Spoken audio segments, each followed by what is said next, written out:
institution. I think it is a law clerk, and I think it is very likely a law clerk for one of the 3 liberal justices. That means there are 12 likely suspects. And listen, the fact that we have someone willing to be unethical and break the law does not mean that we've got a master criminal at the court. I think they're going to have left a paper trail. There are going to be emails or texts with the reporters. We're going to find this person, and when they're found, they're going to be fired off on the spot. They will be disbarred if they're members of the bar, or they will never be admitted to the bar to be a lawyer.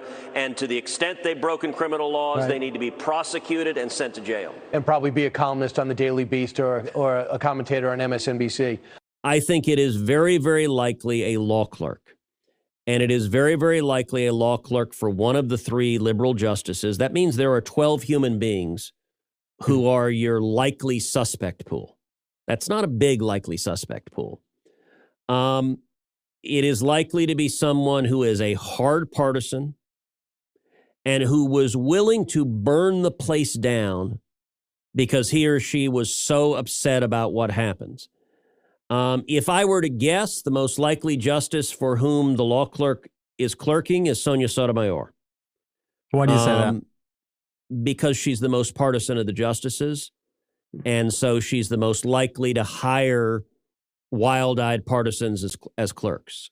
I have no evidence of that. I'm just making an inference. The decision to overturn Roe v. Wade leaked earlier this week. This law made abortion safe and legal for women in the United States and is one of the most popular laws in the country. 70% of Americans support it and only 28% want it overturned. Ted Cruz and other Republicans are aware of these numbers, so they don't want to draw attention to them because it's obvious that they're pushing something that Americans don't want.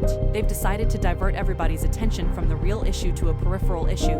The fact that the decision was leaked. Ted Cruz is trying to convince everybody that this is the real problem. This reflects the fact that he thinks that Americans are stupid. In the meantime, Cruz has gone a step further and decided to tarnish one specific Supreme Court justice. He knows that his deflection strategy can be more potent and effective if he identifies an evil villain that is plotting against God-fearing Republicans. He's providing a signal to all of his supporters to target their outrage over the leak at her, all while openly admitting that he absolutely has no evidence to support anything he's saying.